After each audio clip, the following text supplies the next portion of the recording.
Mr. Moravian. So first of all, I want to congratulate you for joining our AGBU family. So do you mind telling us a little bit about yourself? Sure. Well, I'm really glad to be here, part of the AGBU family. Well, I started counseling in the 2000s. I've been doing this for about 2 decades. I've always been a high school, college counselor, and I've worked at different school districts, and I'm happy to be here at AGBU and want to develop a good college counseling program here at AGBU for our students here. So I'm excited to be here. So what advice do you have for our high school students? My advice for high school students is always to keep college in the back of their mind as they're going through their high school years. And now these days, college is very competitive to get accepted to the colleges. So you always have to be mindful as to how you're performing in school, how your grades are, how your test scores are, and how you're keeping track of your extracurricular activities, because all of this culminates into the student getting into a pretty good college. So it's important to keep that in mind. So as a college counselor, how do you plan on helping our kids succeed? Well, I will be working primarily with 11th and 12th graders. My colleague here, Ms. Bidna, is going to be working with 9th and 10th graders. But what I plan to do is to reach out to the students, to connect with them, to understand kind of where they are and where they want to go, and to just provide them with the right information, right guidance, and the right resources to connect them with the higher ed world. So my goal is to be proactive, to have kind of an open door policy where students feel comfortable dropping by and getting their questions answered. And also some other things that I want to do is to bring on college reps to our campus and to do different, bring SAT, ACT prep companies to our campus and connecting them with our families and our students, so they're able to have those resources to be able to be successful and to go to a good college. So what advice would you give to students who don't know what to do, let's say after completing high school? Well, I mean, in high school, you will come to some type of an idea of at least what you're good at in terms of the subjects that you're taking. You don't need to exactly know what you want to do as an adult or what profession you want to get into, but you do need to develop some type of idea as to whether you're going to go into the sciences, or you're going to go into the humanities, or are you good at English, language arts, or are you good at math or science? And as long as you have that idea, then it'll be easier to connect them with majors that you may want to study at the university. So even though people think that you need to pick what you're going to be in high school for the rest of your life, that is not true. And colleges actually don't expect you to know even what your major is going to be, because a lot of students change their major when they become juniors in college. So after the first 2 years, I think the statistic is more than 50% of students in college actually change their major. So does that answer the question? Yeah. So generally in Armenian culture, it's accepted for our children to become doctors or lawyers. Mm-hmm. So what other successful career options would you recommend to people who don't necessarily want to go that direction in their Sure, life? yeah, and I'm facing that here now.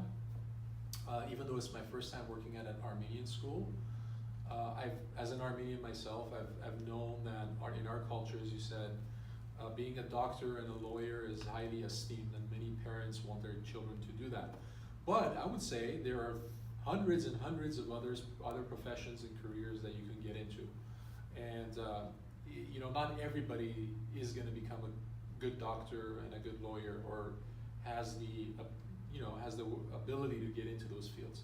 So there are many other majors and fields. I mean, there are so many that I can't think of many of them now, but you can be a veterinarian, you can be an accountant, you can be a social worker, you can be a psychologist, you can be, why not even be a musician or an artist, you can be a politician.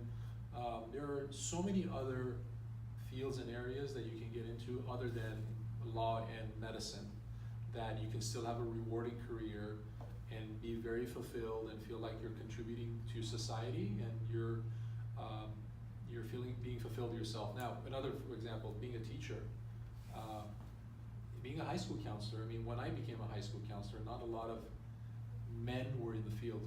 Actually, when I became, especially Armenian men. Yeah. So I was one of the first Armenian men to go into high school counseling. Now, there were a lot of women in education and counseling, but not a lot of men. And you know, that has changed a lot since I became a counselor. Now there are a lot of men that are becoming teachers and counselors. And there are a lot of women going into the sciences. Now the sciences, like doctors, engineers, a lot of girls or women did not go into those fields. So between SAT scores and AP scores and let's say community hours, what would you say are the top 3 qualities to get into a good college? That's an excellent question you ask, because I've been preaching the 3 most important steps to college for a long time. Not only, you know, as a high school counselor, but I also consult in the field.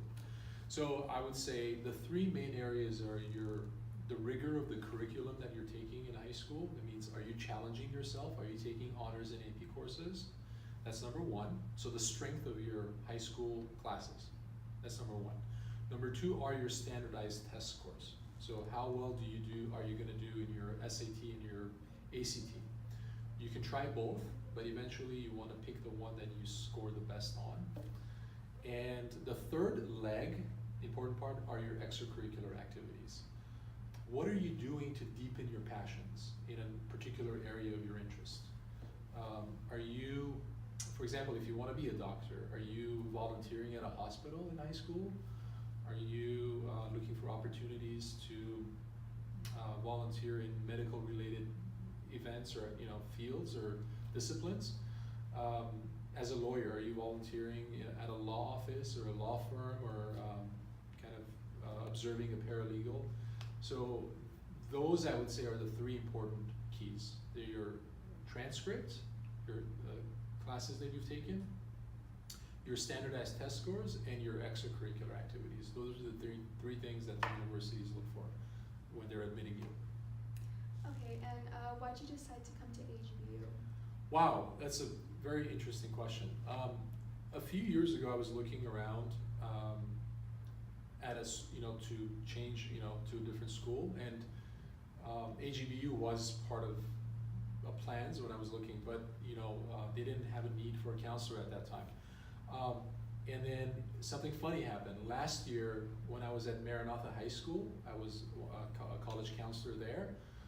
I took, for the first time in Maranatha's 50-year school history, I took a group of Armenian students to Armenia. And there, we were staying with the AGBU students at the Tufenkian Hotel. So it was funny, the year before, I kind of had a connection with AGBU, but I didn't know I was gonna apply to AGBU the following year. So I learned about AGBU, and then this year, I was looking to change, and I've also always wanted to work in an Armenian school, Armenian organization. I'm very kind of I guess patriotic. I love the Armenian cultures in Armenian. I go to Armenia almost every year. And I was thinking it'll be interesting to have experience working at an Armenian high school. So the opening came up, and I figured I apply because I also wanted to grow and expand. And the opening came up to lead a college counseling department. And I came here, I spoke to the school administrators, and I liked the environment. And AGBU has, I think, a 43-year history, and it's been here for a long time. And I applied, and I said, if I get the job, then it's meant to be for me to be here. So that's how I came to AGBU. So you're very fluent in Armenian, right? I would say not super fluent, but pretty fluent. Pretty fluent? Yeah. So how important do you think it is to have like a good knowledge of a second language? Any second language or Armenian? Yeah, any second language. Oh, I think it's absolutely crucial. And that's why the universities have it as a requirement. It's part of the AGBU requirement. I think in this world that we live in, especially in where we live, we interact with so many diverse populations that it's absolutely crucial to know a second language fluently, because it will give you an advantage in the work world, in just your social world, and open up a lot of opportunities, because you know, you speak another language, you know a different world and a different culture, and you're able to interact with that culture. So I am completely pro that. Now in our area, I think Spanish would be a very good language to know. But it doesn't really matter. I mean, even if it's French, Mandarin, Armenian, Korean, whatever language it is, it's important, it's good. And it also is good to know another language just formationally for your brain and your mind, because it just makes you, I guess, a better learner. You're a quicker learner. You know, your mind works faster, and it expands your mind. It's like another world. It's you're accessing another a reality from a different perspective. So I think it's absolutely crucial to learn another language. So I want to ask you. Already mentioned this, but you organized an Armenia trip with your old school. Yeah. So what was the purpose of this trip? Okay, so the school I used to work at was a Christian high school. So every year, our students are given several opportunities to do missionary service trips in different countries. And they had done service trips, I think, in Colombia and what other countries, and locally they had done it in New Orleans.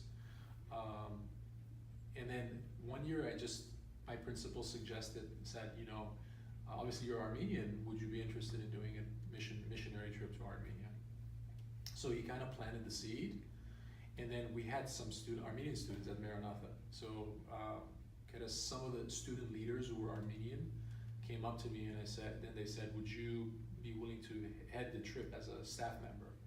And I said, I would love to. And that's how we kind of started signing kids up who were interested in going to Armenia, and we organized a trip where we were working in Armenia. We were working at a campsite that was downtrodden, and we were painting the facility and doing a lot of work there, and then we were also giving some services and aid to families that were underprivileged, who would live in those domiks, how do you say it in English, those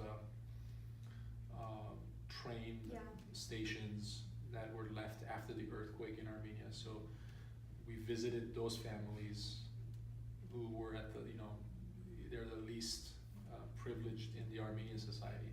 So we kind of took toys and gifts and just a good word of encouragement to them, and that was very impactful. So yeah, Armenia is definitely exciting, and I think it's important for our school to continue our relationship, and I know we have obviously a continuous relationship with Armenia, but there's a lot to do there. So. Okay, very interesting. So I want to wish you a successful year at our school, and thank you for the interview. Thank you very much.